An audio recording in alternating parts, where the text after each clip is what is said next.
దేవుని యొక్క వాక్యాలు ఆలోచిస్తున్నప్పుడు ఎన్నో సంగతులు మనకు కనబడుతూ ఉంటాయి. ఆ సంగతులు వాక్యమే మనకు ఆదరణ, వాక్యమే మనకు ఆధారం. ఒక చర్చి నిర్మించాలన్నా, ఇల్లు కట్టాలన్నా పునాది ఉండాలి. పునాది బలంగా ఉంటేనే ఆ పిల్లర్లు కానీ, ఆ బీములు కానీ, ఆ బేస్మెంట్ కానీ భూమిని లోపల గంట తవ్వి వేసుకొచ్చినటువంటి ఆ పునాదిని బట్టి ఎన్ని స్టేర్లు వేయాలో ఇంజనీరు చెప్తాడు. ఏదో మామూలుగా కడితే మామూలుగానే ఉంటుంది, దాని మీద బరువు అప్లోడ్ చేయడానికి ఉండదు. కనుక ఒక స్టేర్ వేయటం ఉంటుంది, దాని మీద ఇంకొక స్టేర్ వేయటం ఉంటుంది. అలా స్టేర్ మీద స్టేర్ వేయాలి అంటే పునాది. మన క్రైస్తవ జీవితం కూడా మన విశ్వాసంలో బలపడాలంటే మన పునాది కూడా స్థిరమైందై ఉండాలి, బలమైందై ఉండాలి మన పునాది. అప్పుడే మనము ఎలాంటి కష్టాలు వచ్చినా, మన ఇంట్లో మరణమే సంభవించిన, మనం ప్రేమించిన వారు మనకు దూరం అయిపోతున్నా మనం అప్పుడే నిబ్రంగా ఉండగలం, ధైర్యంగా ఉండగలం. ప్రభు సన్నిధికి వెళ్తూ మేము కూడా వస్తాం, ప్రభు అని సన్నిధికి వస్తాం. అంతవరకు భూమి మీద మేము నీ కొరకు ఎదురు చూసే భాగ్యం ఇవ్వగలమని మనం చెప్పగలిగిన సంగతిని నేను జ్ఞాపకం చేస్తాను. తలవంచండి, కళ్ళు మూసినట్టు చిన్న ప్రార్థన చేస్తాను.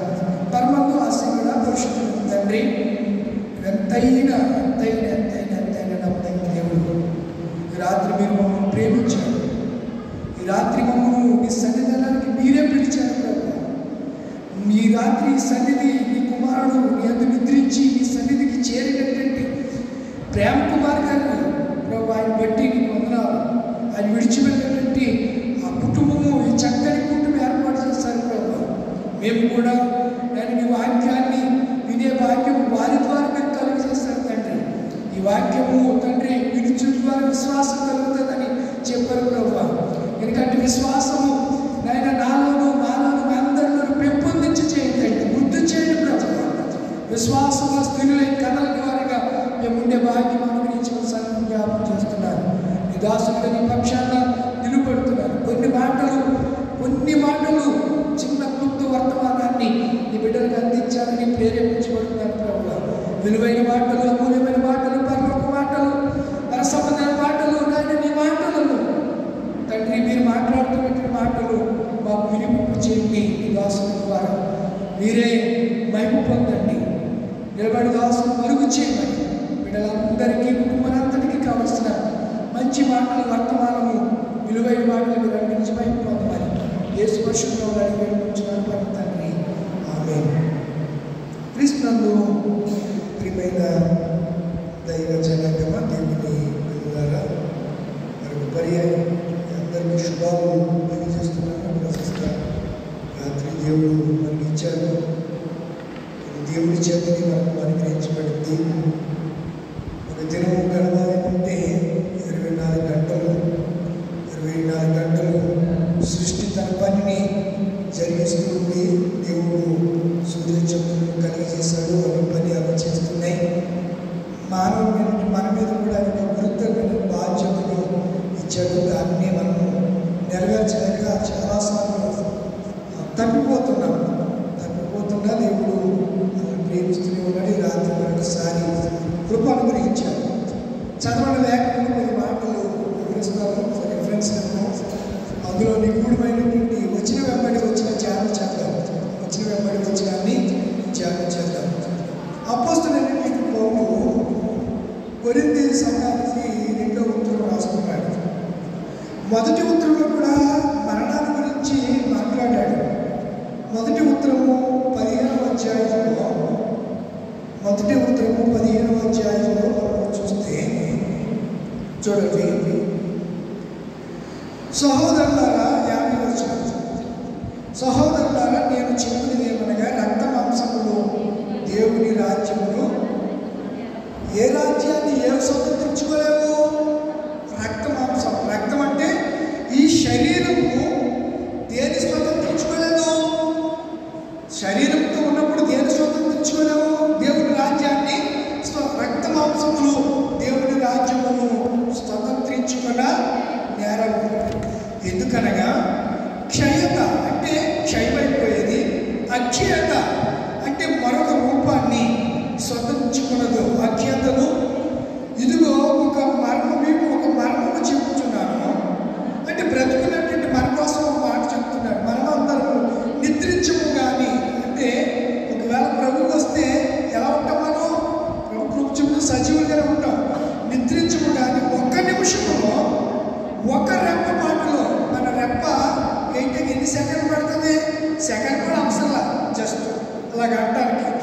సెకండ్ ఒక రెప్ప పాటున ఏం మోగుతుందంట? బూర మోగును. ట్రంపెట్ అంటారు. డొనాల్డ్ ట్రంప్ అని ఒక ఆయన ఉన్నాడు, అమెరికా ప్రెసిడెంట్. ఇప్పుడు మరలా ప్రెసిడెంట్ అవుతాడు తప్పనిసరిగా ఎలక్షన్లో. ఆయన అయితే మరలా ప్రపంచ భౌగోళిక పరిస్థితులు మారిపోతాయి. యెరూషలేములో తను టెంపుల్ కట్టడానికి ఆయన సహకారం ఫుల్గా ఉంటుంది. కారణం ఏంటంటే ఆయన అల్లుడు స్వయాన యూదుడు. ఇక్కడికి వచ్చింది కదా యువానా ట్రంప్ అని ఒక ఆమె రాదా, హైదరాబాద్ వచ్చింది. యువాంకా ట్రంప్ అంటే ట్రంప్ గారి కూతురు. ఆయన్ని చేసుకున్న అతను ఇజ్రాయేల్ యూదుడు. అయినా యూదుల పట్ల వాళ్ళకి ఒక ప్రేమ అభిమానాలు ఉంటే వాక్యం ప్రకారంగా దేవుడే వారికి కలిగజేస్తున్నాడు. మేబీ ఏదైనా కావచ్చు. కంపల్సరిగా దేవుని యొక్క ప్రవచనాలు నెరవేరాలంటే కంపల్సరిగా ఆయన మరలా అధికారంలోకి రాబోతున్నారు అనే సంగతి నేను మీకు జ్ఞాపకం చేసుకున్నాను.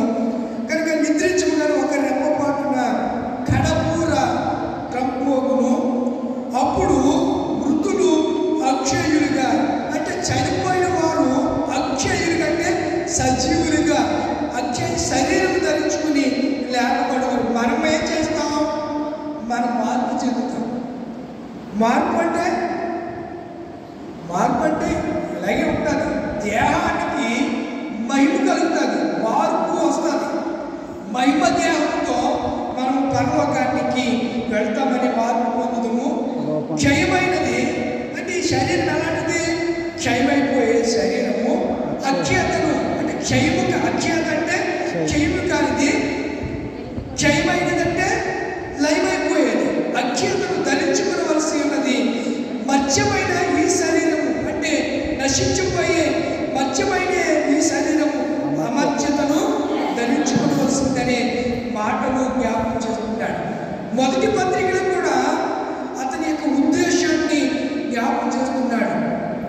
29వ వచనం అంటాడు, ఇట్లు కాని ఎడల అంటే పై వచనాలు మీకు చదివితే 20వ వచనంలో ఇప్పుడైతే నిద్రించిన వారిలో ప్రథమ ఫలంగా క్రీస్తు మృతుల్లో నుండి లేపబడ్డాడు.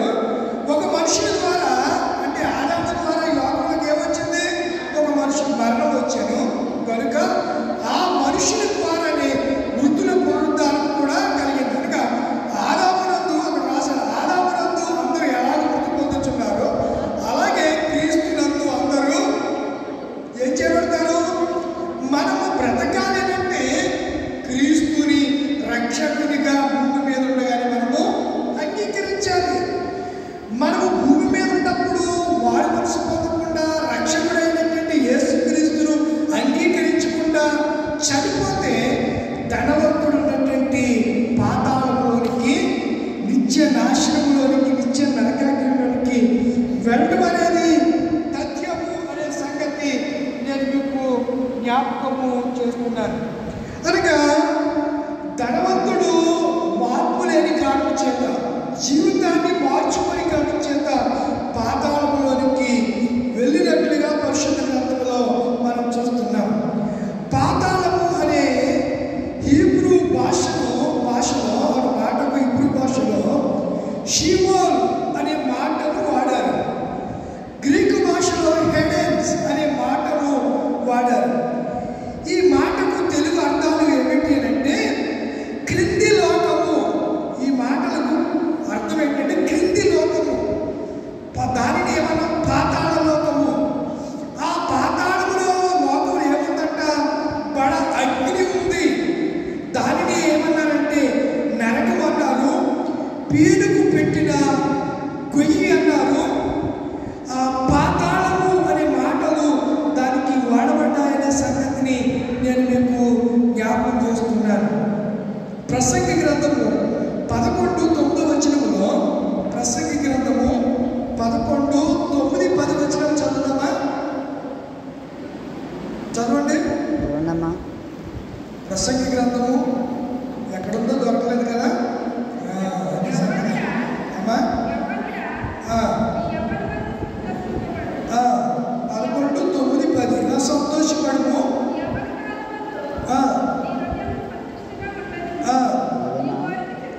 నీ కోరిక చొప్పున ఇష్టము చొప్పున ప్రవర్తన అయితే వీటన్నిటిని బట్టి దేవుడు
మనకి విధి. అంటే భూమి మీద ఉండగానే మనము ఏం చేయాలి చెప్పండి? దేవుని యందు భయభక్తులు కలిగి ఉండి ఆయన కట్టడలను చెప్పండిరా అనుసరించి నడిచి. మనకి ఉన్న విధి ఒకటే, దేవుని యందు భయభక్తులు కలిగి ఉండటం, దేవుని యందు విశ్వాసం ఉంచడం అనే మాటలు నేను జ్ఞాపకం చేస్తున్నాను. ఇప్పుడు రండి మనం చదువుకునే లేఖనంలోనికి ఒకసారి మనం వెళ్దాం. కొరింథీయులకు రాసినటువంటి ఆ 2వ పత్రిక 5వ అధ్యాయము, 2వ పత్రిక 5వ అధ్యాయము ఏమంటున్నాడు చూడండి. ఇట్లు 8వ వచనం, ఇట్లు ధైర్యము కలిగి దేహము విడిచి ప్రభువునందు నివసించుటకు ఇష్టపడుచును. కావున దేహమందులను ఈ దేహాన్ని విడిచి ప్రభు యొద్దకు వెళ్ళినా కానీ మనము ఆయనకి ఇష్టలుగానే జీవించాలి. లోకములో ఆయనకి ఇష్టలుగా మనం ఉండాలి. లోకములో బ్రతుకు కాలంలో 70 సంవత్సరాల కాలంలోనే మానవ కోటికి ఆయన ఒక విధిని ఏర్పాటు చేశాడు. యెహోవా యందు భయభక్తులు కలిగి నివసించుటే, జీవించుటే మానవ కోటికి ఇదే విధి అన్నాడు. చెప్పిన సామాన్యుడు కాదు, గొప్ప ఫిలాసఫర్ ఆయన, జ్ఞానవంతుడు. అలాంటి జ్ఞానవంతుడు ఇప్పటికి కూడా పుట్టలేదట. ఎవరైనా? సొలొమోను. ఆ జ్ఞానవంతుడు అంటున్నాడు, యెహోవా యందు భయభక్తులు కలిగి ఉండటమే ఇది మానవ కోటికి విధి. ఇది దేవుడు నిర్ణయించింది. కనుక చాలాసార్లు దేవుని యందు భయభక్తులు నిలపకనే, దేవుని యందు భయము లేకనే, దేవుని యందు భక్తి లేకనే మన కాలాన్ని విడిచి మన కాలాన్ని ముగించుకుని వెళ్ళిపోతూ ఉంటారు చాలామంది. అలాంటి వాళ్ళు ఎక్కడికి వెళ్తారు చెప్పండి? ఎక్కడికి వెళ్తారు? ధనవంతుడు అలా జీవించిన కారణం చేత, భక్తి లేకుండా, దేవుని భయం లేకుండా, ఇష్టానుసారంగా జీవించిన కారణం చేత ఎక్కడికి వెళ్ళిపోయాడు? పాతాళములోనికి, అగ్నిలోనికి, నరకములోనికి, పీనుగులు పెట్టినటువంటి గోపులోనికి వెళ్ళిపోయి అంగలార్పుకు, ఆవేదనకు గురైపోయాడు ధనవంతుడు. కానీ లాజరు తిండి లేకపోయినా, ఈ ధనము లేకపోయినా, వస్త్రాలు లేకపోయినా, రోగముతో బాధపడుతూ ఉన్నా, రోగము అతన్ని దినదినము కృషింపజేస్తున్నా, కృంగ చేస్తూ ఉన్నా, తినడానికి ఆహారం లేకపోయినా, కుక్కలు వచ్చి తనను గురుపులను నాకుతున్నా, ఏ రోజు కూడా విశ్వాసములు అతడు బలహీనుడు కాలేదు. ఆ దేహాన్ని బట్టి దేవుడు ఏం చేశాడంట? మహిమపరచాడు. కావున దేహమందులను దేహము విడిచినను మనం ఎలా ఉండాలి? ఈ దేహంతో ఉండగా. ఎందుకు ఈ దేహాన్ని ఎవరిచ్చారు? ఈ దేహాన్ని ఎవరిచ్చారు? మన అమ్మ నాన్న కాదు ఇచ్చింది. మనకి దేహాన్ని దేవుడి చేత మనకు అనుగ్రహించబడింది. దేవుడే ఈ దేహాన్ని ఇచ్చాడు. ఈ దేహం అనే దేవాలయంలో ఆయన ఉండాలని కోరుకుంటున్నాడు. కానీ ఈ దేవాలయంలో ఆయన ఉండే దేవాలయముగా మన దేవాలయాలు, కదిలే దేవాలయాలు ఉండట్లేదు. మన హృదయంలో, మన దేహంలో దేవుని ఆత్మ కాకుండా చాలా మార్లు దెయ్యపు ఆత్మ, యెహోవాక సంబంధమైనటువంటి ఆత్మలు మనలో జొరబడుతూ ఉంటాయి. ఆత్మలు అనేక రకాలుగా ఉంటాయి ప్రియులారా. ఏదో రకమైన ఆత్మ చేత మనిషి ఒకవేళ నడిపించబడితే, ఇదిగో ఈ దినం, ఈ రాత్రి ఆయన చెప్తున్నాడు, నువ్వు దేహాన్ని విడిచిన, దేహంతో ఉన్న నువ్వు దేవునికి ఇష్టంగా ఉండాలి. ఒకరోజు ఇద్దరు వ్యక్తులు నడుచుకుంటూ వెళుతున్నారంట. అలా ప్రతిరోజు నడుస్తున్నారు. అలా నడుస్తుంటే ఒక రోజు అన్నాడంట, నాయన 8 సంవత్సరాలు నాతో నడుస్తున్నా కదా, వచ్చే అన్నాడంట. అంటే వెళ్ళిపోయాడు. ఎవరైనా? హానోకు. ఎన్ని సంవత్సరాలు నడిచాడు? 380 సంవత్సరాలు. అదే మనం ఒక సంవత్సరం దీక్షగా ఉండి దేవుని స్తుతించలేం. మనం ఒక సంవత్సరంలోనే ముమ్మారు ప్రార్థించలేం. దావీదు ముమ్మారు ప్రార్థించేవాడంట. దావీదు ఎప్పుడు దేవుని సన్నిధిని నిర్లక్ష్యం చేయలేదంట. ఎవరన్నా దేవుని సన్నిధికి వెళ్దామనంటే సంతోషం, ఆనందంతో గొంతులు వేసుకుంటే ఎక్కడికి వచ్చేసేవాడంట? దేవుని మందిరానికి వచ్చేస్తే ఆశ చావక ఏమంటాడంటే, చిరకాలం యెహోవా మందిరంలోనే. మనం కొంచెం వాతావరణం అనుకూలంగా ఉంటే దేవుని సన్నిధిలోనికి రాలేము. పరిపాలన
ఎవరితో నడవాలి?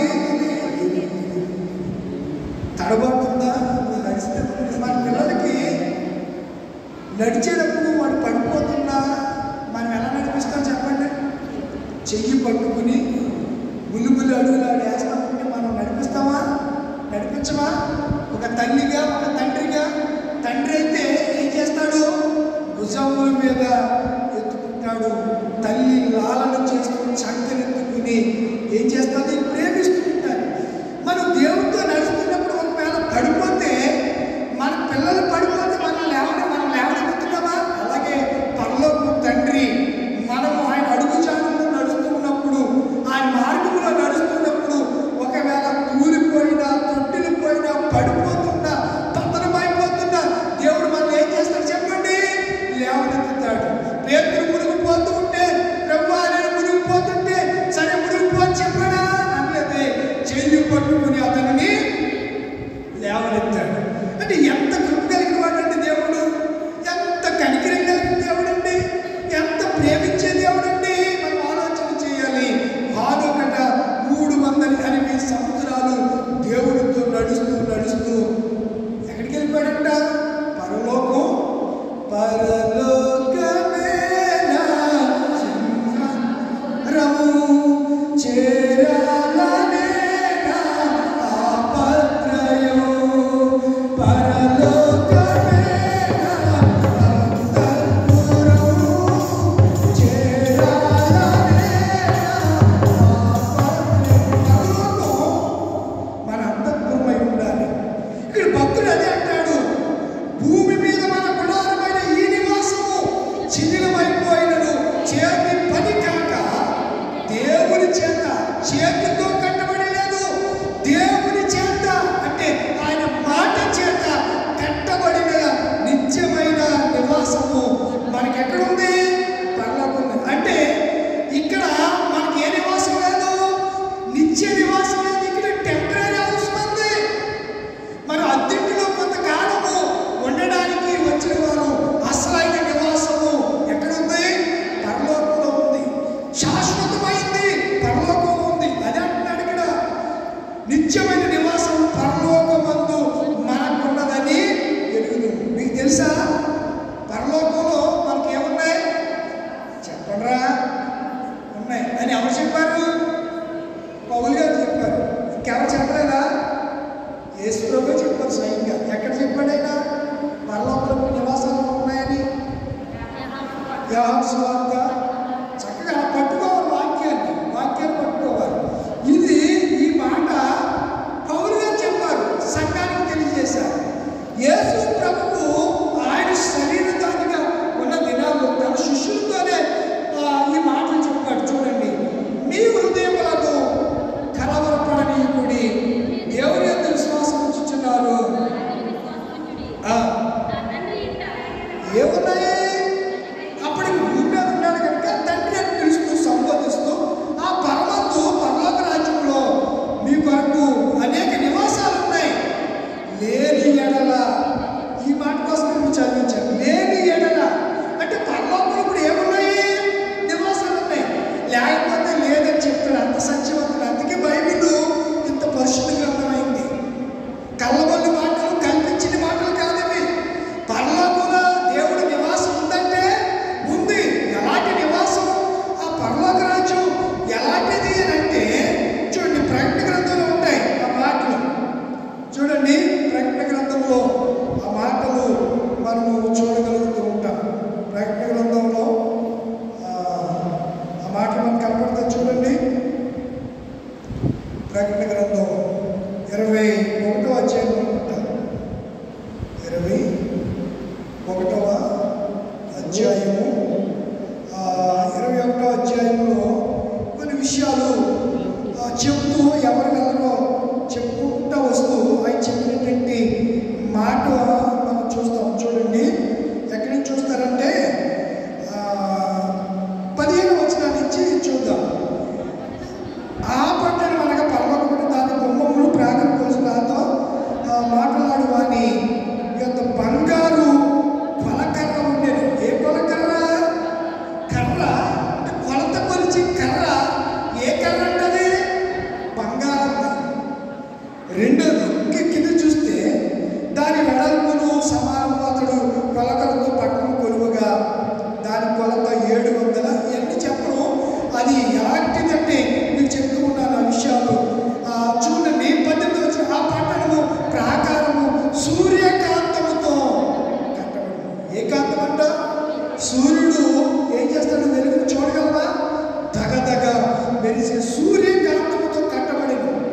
స్వచ్ఛమైన స్ఫటికము అంటే గాజు, స్ఫటికము తెలుపు స్ఫటికముతో సమానమైన శుద్ధ సువర్ణంగా ఉన్నది.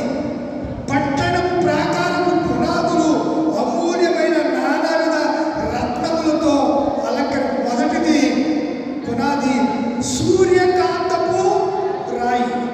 రెండవది ఒకదాని గురించి చెప్తే అక్కడే ఉంటాను నేను, కేవలం ముందుకు కూడా వెళ్ళను. తర్వాత ఎప్పుడైనా అవకాశం ఉన్నప్పుడు మీకు ఆ విషయాలు వివరిస్తాను.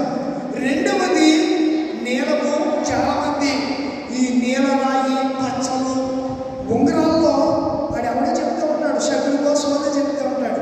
ఈ ఉంగరంలో ఈ రాయి ఉంటే మీకు బ్రతుకు, ఆ ఉంగరం పెట్టుకున్నా కానించి ఈ బ్రతుకు బస్ స్టాండే. వాడి మాటలేని అప్పు చేసి ఓ బంగారు ఉంగరం కొనుక్కుని అందులో ఆ రత్న సంబంధమైన రాయి పెట్టుకున్న తర్వాత వీడు బతికి మనసు మారాలి. మనసు మారితే దేవుడు ఆశీర్వదిస్తాడు తప్ప ఉంగరాలు పెట్టుకుంటేనో ఏవేవో పెట్టుకుంటేనో ఆశీర్వాదము రాదు. ప్రియులారా, మనం గమనించాలి. ఇలా అక్కడ ఉన్నటువంటి పరలోక పట్టణము అమూల్యమైందంట. సూర్యకాంతం రాయి, నీలరాయి, తర్వాత నాలుగవది పచ్చ, ఐదవది వైడూర్యము, ఆరవది కెంపు, ఏడవది సువర్ణరత్నము, ఎనిమిదవది గోధుమేదికము, తొమ్మిదవది పుష్పరాగము, 10 సువర్ణ శూర్యము, 11వది పద్మరాగము, 12వది సుగంధము. దానికి ఎన్ని గుమ్మాలు ఉన్నాయంట?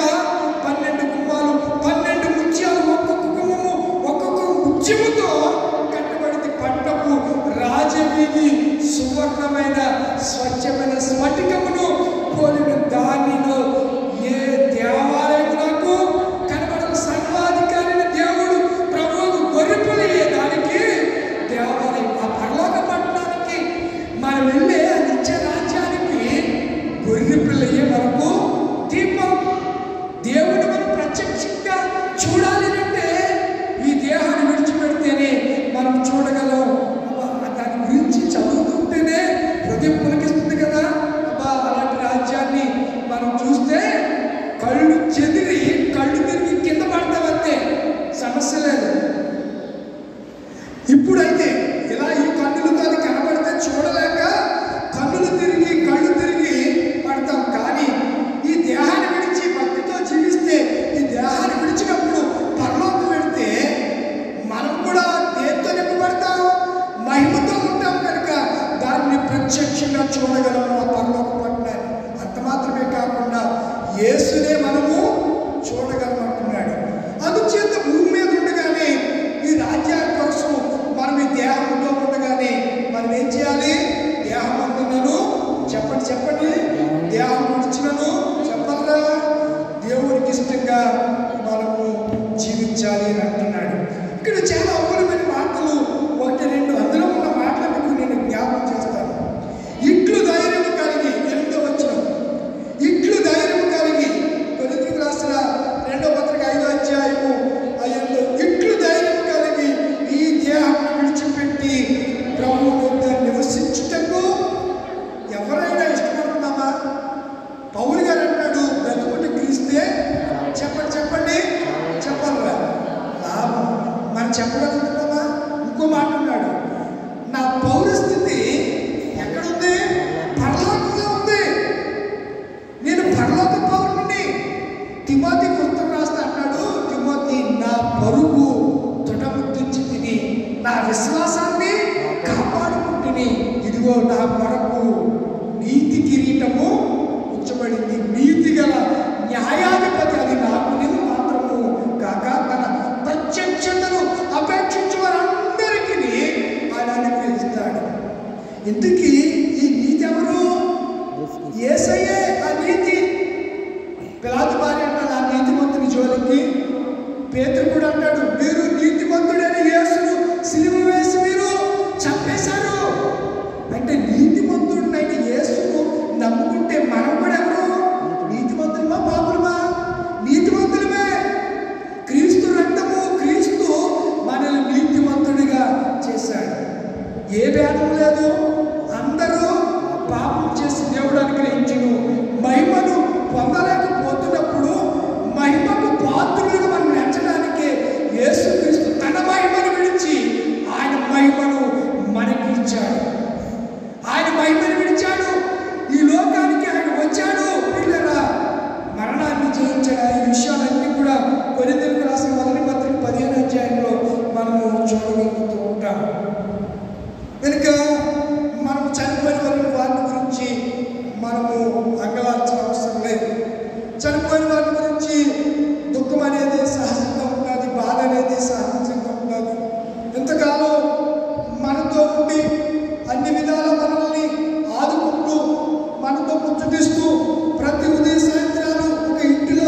కలిసి ఉన్నటువంటి ఆ పరిస్థితుల్లో ఆ వ్యక్తి కానరాని లోకానికి వెళ్ళినప్పుడు ఇంకెప్పటికీ తిరిగి రాడు, ఇంకెప్పటికీ మన కళ్ళకు కనపడడు అనే మనసు మనలోకి వచ్చినప్పుడు హృదయము వేదనకు గురవుతుంది, హృదయంలో బాధ కలుగుతుంది, దుఃఖం కలుగుతుంది. అలాంటి పరిస్థితుల్లో కొన్నిసార్లు మనకు తెలియకుండానే మన కళ్ళంట కన్నీళ్లు జలజల రాలుతూ ఉంటాయి. కాన్ఫిడెంట్గా అరే ఈ పిల్లల్ని చక్కగా చూసేవాడు, నాకు అన్నీ ఆయనే తెచ్చిపెట్టేవాడు, ఇప్పటి వరకు సంతంటే ఎలాంటిదో నాకు తెలీదు, సరుకులన్నీ తెచ్చేవాడు, ఈరోజు ఆయన లేడు, ఆయన ఉంటే ఈ పరిస్థితి నాకు ఉండేది కాదు కదా అని ఆ జ్ఞాపకాలు మన మధ్యలోకి వచ్చాయంటే ఆ వ్యక్తిని గురించి మనం తప్పుకోకుండా బాధపడతాం. అయితే రెండవ కోణంలో మనం ఎవరమో క్రీస్తుని అంగీకరించిన వాడు, మనం ఎవరమో క్రీస్తు పిల్లలం కనుక మనం ఏం చేయాలి చెప్పండి? ఏం చేయాలి? నిరీక్షణ కలిగి ఉండాలి. నేను చాలాసార్లు చెప్తాను, ఇప్పుడు సందర్భం కాబట్టి ఇలాంటి సందర్భాలు ఈ వాక్యం చెప్పాలని మరొకసారి ఆ లేఖనాన్ని జ్ఞాపకం చేస్తున్నాను. నిరీక్షణ లేని ఇతరుల వల్లే మీరు అని చెప్తూ ఈ మాటల చేత 18వ వచనం చదవండి. తెస్సలోనికీయులకు రాసిన ఆ మాట చెప్పగానే బైబిల్లో ఎక్కడ ఉన్నదో అక్కడికి వెళ్ళిపోవాలంతే ఇమ్మీడియట్గా. 4:18 వచనం. కాబట్టి మీరు ఈ మాటలు చెప్పు. ఏ మాటలు? ఏ మాటలు? నిరీక్షణ అంటే చెప్పుకొచ్చాడు కదా, క్రీస్తు మృతి పొంది తిరిగి లేచిన నమ్మిన అదే ప్రకారం క్రీస్తునందు నిద్రించిన వారి దేవుడు ఆయనతో కూడా ఈ మాటలు ఇవన్నీ కూడా ఎవరి గురించి చెప్పాడు? యేసుక్రీస్తుని గురించి చెబుతూ యేసుక్రీస్తునందు విశ్వాసం ఉంచితే మీరు కూడా ఏం చేయబడతారు? తిరిగి లేపబడతారు. ఈ మాటల చేత మీరు ఒకరినొకడు ఆదరణ. మొదటిది చనిపోయిన 5వ రోజు కానీ 3వ రోజు కానీ 11వ రోజు 15, 21వ రోజులో కార్యక్రమాలు పెడతారు. దాన్ని ఏమంటామంటే ఆదరణ కుటుంబాలు. దాన్ని తర్వాత ఒక సంవత్సరము గడిచిపోతే సంవత్సరం అయిన తర్వాత పెట్టేదాన్ని ఏమంటారు? సంవత్సరం అంటారు. మీరు దాన్ని సంవత్సరిక కూటం అంటారు. ఆ తర్వాత జరిగేవన్నీ కూడా ఏముంటారు? జ్ఞాపకార్థ కూటాలు. అర్థమైందా మీకు? మొదటి కూటం ఏంటి? చనిపోయిన ఆ నెల లోపులు పెట్టే, అంటే నెల లోపులు ఉంటున్నాయి.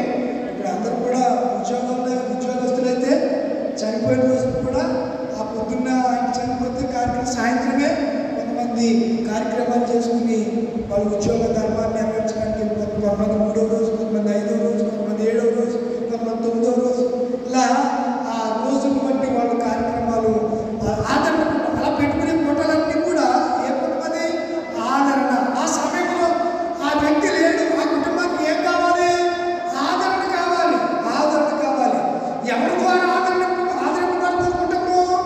కోల్పోయినటువంటి మనిషి లేని లోటును భర్తీ ఎవరు చేయలేరు, కానీ ఆ కుటుంబాన్ని మాత్రము దేవుడు ఏం చేస్తాడంటే ఆదరిస్తాడని. అందుకే పౌలు గారు అంటాడు, ఈ మాటల చేత మీరు ఒకరినొకడు ఆదరించుకోండి. కనుక చాలాసార్లు మనకి ఆదరణ కరువైపోతూ ఉంటుంది. కొంతమంది ఇంట్లో వాళ్ళు కూడా బాధను అర్థం చేసుకోవాలి. కొంతమంది కొన్నిసార్లు భర్తే భార్యను అర్థం చేసుకోకపోవచ్చు. అతను ఏదో డిప్రెషన్లో, ఉద్యోగదారులో, లేకపోతే పొలం పనిలో చేను మునిగిపోయిందనో, లేకపోతే అప్పుల సమస్య, ఏదో సమస్యతో ఇబ్బంది పడితే ఇంటికి వచ్చిన ఆ భర్తను భార్య ఇంకేముంటుంది? ఏ మొహమాల పులిసిపోయిన టెంకలాగా పెట్టావు, ఏమయ్యింది, ఏం తినేసి వచ్చావు, ఇలాంటి మాటలు కొన్నిసార్లు భర్త భార్యను వేధించే పరిస్థితి. అంటే అర్థం చేసుకోవాలి.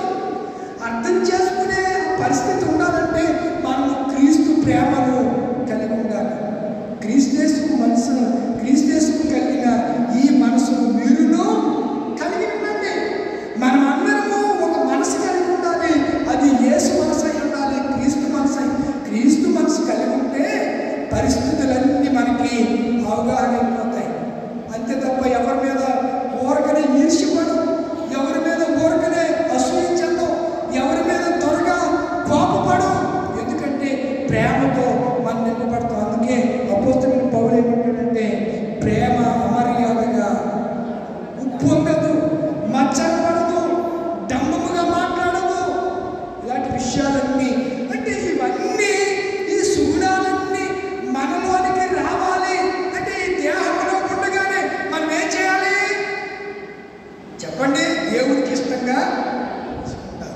దేహమందునను దేహమును విడిచిపెట్టినా సరే దేవుడికి ఇష్టమే. ఈయన నా ప్రియ కుమారుడు, ఈయన నేను. మనము ఆయన ప్రియమైన బిడ్డలమండి. చాలామంది ఏదో అనుకుంటారు, మన అమ్మకి నాకే ఉంటాం కాదని నేను అంటలేదు, కానీ మనము ఆయనకు ప్రియమైన కుమారులను కుమార్తెను చాలా ప్రియమైన వాళ్ళు, చాలా ప్రత్యేకమైన వాళ్ళు. దేవుడు అద్భుత రీతిగా ఈ శరీర అవయవ నిర్మాణం చేశాడు. 2 కళ్ళునిచ్చాడు, ముక్కునిచ్చాడు, 2 చెవులనిచ్చాడు, నోరునిచ్చాడు.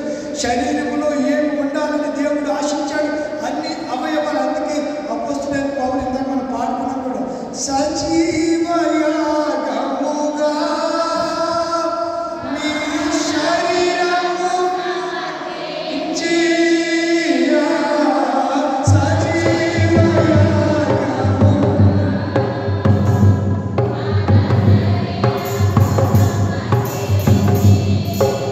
సంపూర్ణ సిద్ధిగా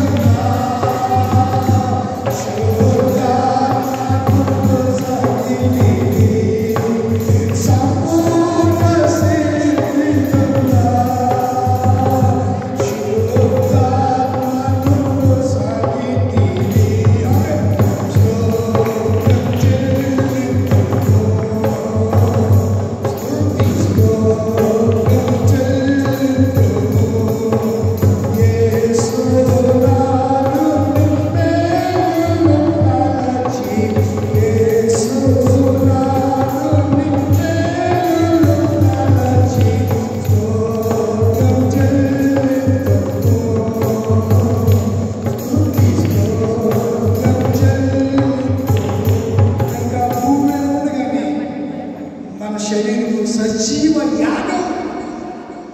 యాగమైపోవాలి. యజ్ఞంగా మనము మారిపోవాలి, మనం కాల్చబడాలి, మన పాప రోత బ్రతుకుని విడిచిపెట్టేసేయాలి. అప్పుడే ఈ దేహంతో దేవుడు బయటపడితే మనం ఎప్పటికీ దేవుడికి ఇష్టమే. ఆ సూర్యకాంత పద్మ రాగాలతో కూడి పద్మరాగము వంట వైడూర్యాలు బంగారపు వీధులు, ఆ నివాసము పరలోకంలో ఉన్న నివాసంలో మనం ఉండాలని అంటే దేహం ఉండగానే దేవుడికి ఇష్టంగా మనం ఉందాం. ఈ గుడారం స్థిరమైపోతుంది. ఏదో ఒక దినాల ఈ లోకాన్ని నుంచి మనం వెళ్తాం. అలా వెళ్ళిన వారి మన ప్రియులు గోడిపండి యేసు ప్రేమ కుమార్ గారు, వారి భార్య సహోదరి పద్మ గారు, వారి తండ్రి గారు అబ్రహాం గారు, వారి తండ్రి గారు వారు కూడా ప్రభు సన్నిధిలో, తండ్రి కుమారుడు ప్రభు సన్నిధిలో ఉన్నారు.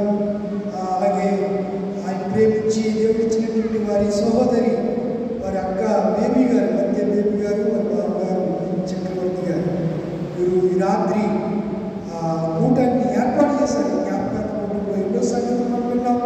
ఎన్న వాక్యాన్ని హృదయంలో భద్రపరచుకోండి, వాక్యం చేత మీరు ఆదరించబడండి. దేవుని రాజ్యం కోసం మనం ఎదురు చూద్దాం. విడిచి వెళ్ళిన కుటుంబాన్ని, ప్రేమ కుమార్ గారు విడిచి వెళ్ళిన కుటుంబాన్ని, మన భార్యను, తండ్రిని, అలాగే మరి కుమారుని, కుమార్తెను, అలాగే వారి అక్కను, వారి బాబును, వారి ప్రేమించిన బిడ్డలు, వారందరినీ కూడా దేవుడే తగిన రీతిగా ఆదరించి స్థిరపరిచి బలపరచుగాక.